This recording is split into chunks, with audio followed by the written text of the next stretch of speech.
is a nightmare. Man, that's the way it seems. Life is a nightmare. Welcome to Today in Horrible History, your daily moment of historical misfortune. For March 11th, 2022, we head way back to March 11th, 222 AD, 18 centuries ago. On that date, one of the strangest Roman emperors was murdered by his own guards as part of a power play by his grandmother. Rome was a weird place. Sextus Varius Avitus Bassianus was born in what's now Syria in either 203 or 204. He was part of a powerful ethno-religious clan within the Eastern Mediterranean Roman Empire, and his grandmother, well, we'll just call her Julia.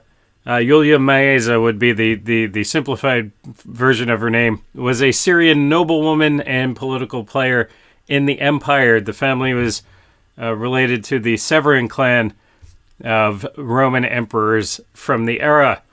The clan was head of one of the many, many broadly similar pantheist cults within the empire. These had an array of gods, most of which usually correlated with astronomical observations that would have been generally shared by numerous cultures in the Northern Hemisphere, all observing the same constellations. Rome was actually a very tolerant place religiously, just as long as people accepted the emperor as a god.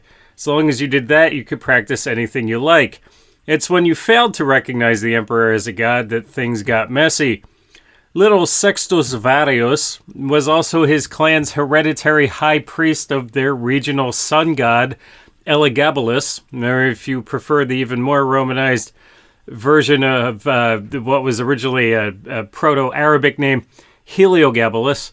The name I'm more used to seeing in Roman histories and trivia books is Heliogabalus. Perhaps that's the same for you.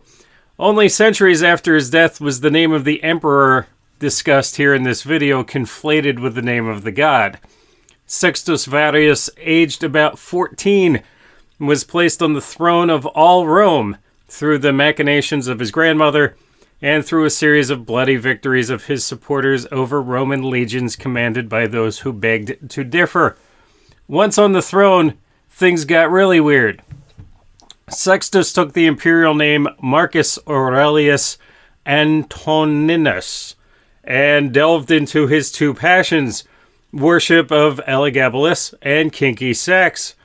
Antoninus today would probably be described as pan and or poly and or trans and or bi, or perhaps we should say trisexual, as he'd try anything. In his teens, he was recorded as having been married 5 times, 4 times to women, twice to the same woman for some reason. At least a couple of these were Vestal virgins, or I guess we should say Vestal ex-virgins, at least one of whom he may have raped to kick off the relationship. He was also married to Heracles, a former slave and chariot driver who was totally a dude. It becomes difficult to state exactly what Antoninus's identity was, and that historians may have distorted or added detail as to what exactly he did, particularly as he fell out of favor in the short term in Roman society, and in recent centuries as there was less tolerance among historians for LGBT anything, and whatever other letter might be appropriate in that series for our friend young Sixtus. It seems likely that Antoninus, although emperor of Rome, enjoyed prostituting himself to whatever men he could pick up at the places where one would pick up a young male prostitute. Some people can multitask. According to at least one account, Antoninus preferred feminine pronouns, and it's claimed offered a generous reward to any doctor who could perform what we would now call gender confirmation surgery. From what I read about how well that's going these days, I don't know that 3rd century surgeons would have done markedly worse. Before that blade could be applied, however, the Praetorian Guard, the very soldiers who were supposed to protect Roman emperors, decided that they might need to do some cutting of their own. According to most accounts, Antoninus was an unstable figure who riled Roman sensibilities not only with the constant sex stuff, but by replacing Jupiter in the pantheon as Roman gods as the primary among the gods with his sun god, and he obsessed over that while others ran the state. Goaded on by his own grandmother, who no longer needed his unpopular proxy representation, on this date in 222, 18-year-old Antoninus was murdered by his own guards. They cut off his and his mother's heads and disposed of his body in the Tiber River.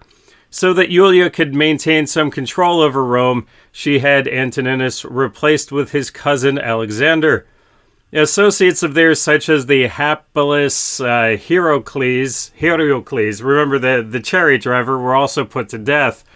Leaving office was rough in those days. Antoninus was then subject to the Roman practice of damnatio memoriae, a purposeful erasure from public memory in which his likeness was destroyed or replaced with a recarving of the new emperor's face over his. As a result, we have a whole lot less representation of him today, both textual and visually, than you might expect for a Roman emperor, although they seem to have missed a few statues and coins here and there. Be sure to like this video and subscribe to the channel for more Today in Horrible History. Remember that after a brief visit, the rest of your day can only seem better in comparison. Life is a nightmare, and that's the way it seems. Life is a nightmare.